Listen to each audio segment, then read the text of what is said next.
Guys, Nike here. Today we are going to talk about the most powerful item in Guild Wars 1, which is in fact a weapon mod.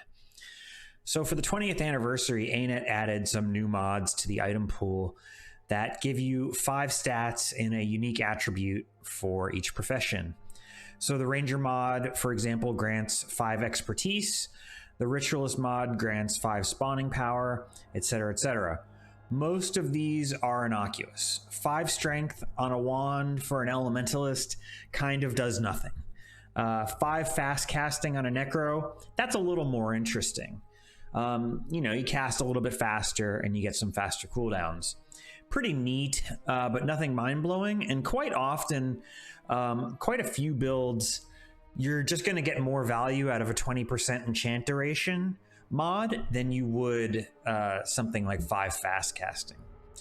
Now 5 expertise is a lot more interesting as we're moving up the food chain here. It makes 5 energy attack skills go to 4 energy. This has a ton of positive applications, specifically for assassin and warrior builds. It's the sort of thing that won't make a bad build suddenly viable, but it will take already decent builds and make them very comfy. Builds that were very tight on energy, and I'm looking specifically at Dagger Warrior, where you might have to spend your last energy on your first attack on your chain, because you had to use 5 for Death Charge, 5 for your Burst of Strength, 5 for, say, a Surn Scan. That only leaves you with 5 more energy for your first dagger attack.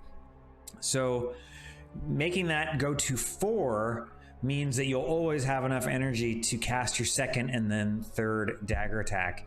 So it makes the build a lot comfier.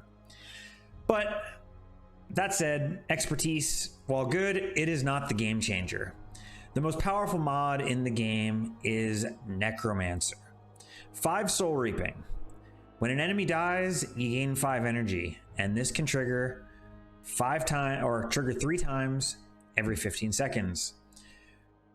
And what that means is that you essentially get 15 energy every 15 seconds.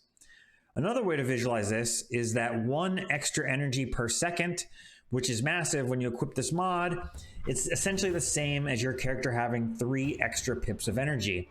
So a warrior with their normal 2 pips, if you have this mod in your weapon, now you're a warrior with 5 pips. If you're a caster mesmer with 4 pips of energy, now you have 7 pips of energy. That is just absolutely massive. As good as expertise is, even for most assassin or warrior builds that would use of the ranger, of the necromancer is generally going to work out better for them in most scenarios. So between attack builds and spellcasters, this mod is utterly broken, and it's by far the best mod they can equip.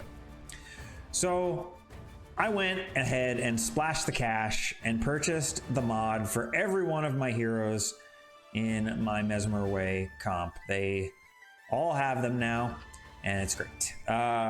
So while I was expecting it to be good, I wasn't quite prepared for exactly how good it turned out to be. I don't really have any way to quantify it in an empirical way, but with everybody besides the Blood is Power Necro using the mod, obviously because Necromancer doesn't already has soul reaping, so can't benefit, it feels like my team is 10 to 20% more powerful. It's really, really good. Essentially, the mod does 2 beneficial things for a group. First, it lets your mesmers cheat a bit more on their energy management. Most players that are using, the Mesmer Way comp, their mesmers do invest some points into inspiration magic in order to bring power drain and drain enchantment. However, if you are using the Necromancer mod, you can take the points out of inspiration and go more into fast casting. And rather than bring power drain, you can bring power spike. And I was actually very surprised at how noticeable the difference between power drain and power spike was.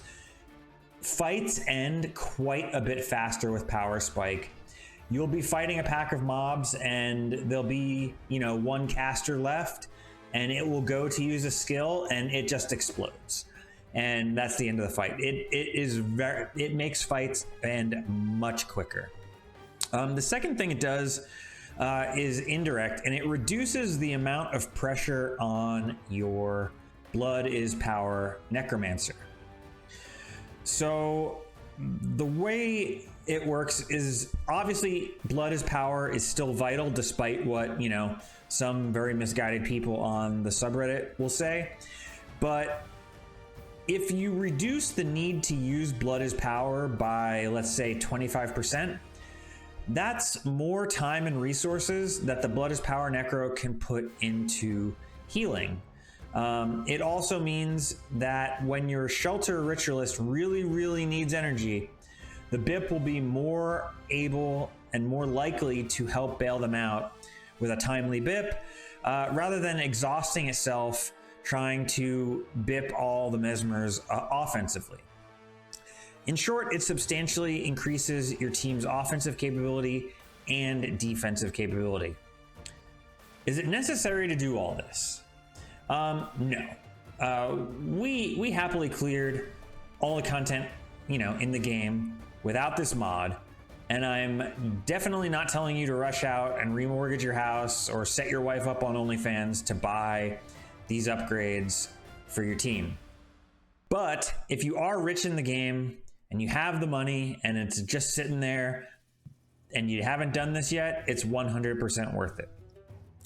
Now, for most of the rest of you, the main point of this video will be to keep your eyes peeled for this mod when they drop, and do not vendor them.